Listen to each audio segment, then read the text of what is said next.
ICC protocol का पालन करेगा भारत। पाकिस्तान की नई नौटंकी आई सामने। पाकिस्तान ने T20 विश्व कप में भारत के खिलाफ मैच खेलने से इनकार कर दिया है। इसके बावजूद भारतीय टीम इस मैच के लिए श्रीलंका जाएगी। भारत और पाकिस्तान T20 विश्व कप में एक ही ग्रुप में शामिल हैं और दोनों टीमों के बीच 15 फरवरी को कोलंबो में मुकाबला खेला जाना है।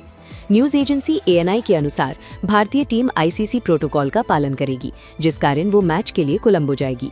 सूर्य कुमार यादव की अगुवाई वाली टीम इस बात का इंतजार करेगी कि मैच रेफरी इस मुकाबले को रद्द करने की घोषणा करे। मैच बहिष्कार का फैसला दुर्भाग्यपूर्ण, पाकिस्तान को उठाना पड़ेगा नुकसान।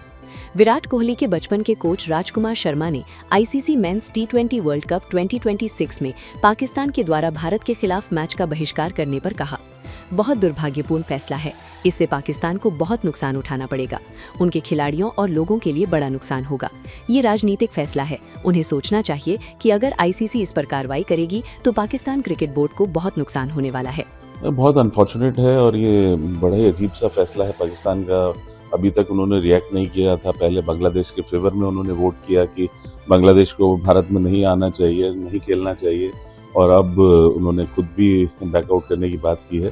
तो ये बहुत अनफॉर्चुनेट है और इससे बहुत नुकसान उठाना पड़ेगा पाकिस्तान को और पाकिस्तान के अवाम को, जो कि देखना चाहते हैं भारत के खिलाफ मैच खेलते हुए अपने प्लेयर्स को।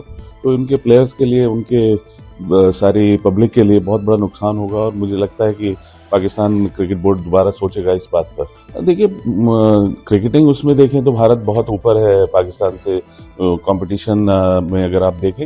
लेकिन ये पॉलिटिकल फैसला है, तो इसमें मतलब उनको सोचना चाहिए कि आईसीसी अगर उन पर कोई एक्शन लेगी तो पाकिस्तान बोर्ड को बहुत नुकसान होने वाला है और मुझे पूरा भरोसा है कि वो दोबारा सोचेंगे अपने इस डिसीजन के बारे में। नेशनल लॉ यूनिवर्सिटी खोली जा रही तो सीएम क्यों हिचकिचा रहे? शगुन परिहार। भाजपा विधायक शगुन परिहार ने कहा, हम जम्मू कश्मीर की जनता के साथ हैं।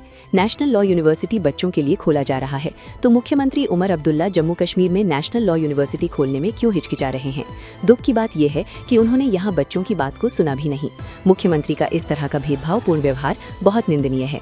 उन्हें जम्मू कश्मीर के हित के लिए, जम्मू कश्मीर के विकास के लिए, यहाँ की युवाओं के लिए सोचना पड़ेगा और काम भी करना पड़ेगा। कश्मीर के पूरी आवाम के साथ है। NLU बच्चों के लिए खोला जा रहा है, तो चीफ मिनिस्टर साहब जम्मू कश्मीर में NLU खोलने में क्यों हिचकिचा रहे हैं, जबकि हम लोग सब तैयार हैं कि कहीं पे भी वो NLU दे दे बच्चों की वेलफेयर के लिए। और सबसे ज्यादा दुख की बात यह है कि आज यहाँ पे उन्होंने बच्चों की बात को सुनना तक गवारा नहीं किया और बच्चों को इस तरह की टिप्पणियां की, इस तरह के कटाक्ष किए जो दिल को चुभाने वाले थे। और जब मैं उन कटाक्ष को सुन रही थी और जब मैं इन बच्चों की आंखों को देख रही थी तो मतलब आंसू आ रहे थे इन बच्चों के चेहरे से।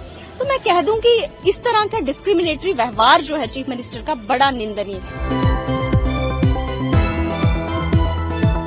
रोहित शेट्टी के घर फायरिंग मामले में हिरासत में 5 लोग। महाराष्ट्र पुलिस ने फिल्म डायरेक्टर रोहित शेट्टी के घर पर हुई फायरिंग की घटना के सिलसिले में हिरासत में लिए गए 5 लोगों अमन आनंद, आदित्य ज्ञानेश्वर, सिद्धार्थ दीपक, समर्थ और स्वप्निल को क्रिमिनल कोर्ट में पेश किया। मामले को लेकर पुलिस के द्वारा आगे की जांच पड़ताल की जा रही है। छत्तीसगढ़ के गरियाबंद के दूधकैया गांव में भारी बवाल। छत्तीसगढ़ में 2 गुटों के बीच झड़प के बाद दूधकैया गांव में भारी पुलिस बल तैनात किया गया है।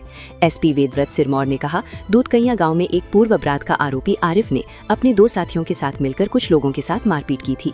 गांव वाले इसको लेकर आक्रोशित हो गए, जिसके बाद उन्होंने आरिफ और उसके साथियों के घरों को घेर लिया और आगजनी की। आरिफ और उसके दोनों साथियों को गिरफ्तार कर लिया गया है और उनके खिलाफ केस दर्ज कर लिया गया है। गाँव वालों द्वारा किए गए पथराव से कुछ पुलिसकर्मी भी घायल हुए हैं। अब स्थिति सामान्य है। ग्राम दूधकैया में पूर्व अपराध का आरोपी आरिफ अन्य 2 साथियों के साथ आकर लगातार कुछ लोगों से मारपीट किया था, जिसको लेकर ग्रामीणों में आक्रोश हुआ और आज दोपहर ग्रामीणों द्वारा आक्रोशित होकर उनके घरों को घेर ली और घरों में आगजनी की। और कौन-कौन गिरफ्तार हुए सर इस मामले में और कितने? इसमें आरिफ के साथ उनके 2 अन्य साथी की गिरफ्तारी हो गई है और 3 पृथक अपराध भी कायम हो गए। कुछ पुलिसकर्मी भी घायल हुए? हाँ, उसमें ग्रामीणों के द्वारा जो पथराव किया जा रहा था उससे कुछ पुलिसकर्मी घायल हुए हैं। अभी स्थिति क्या है? अभी स्थिति सामान्य है।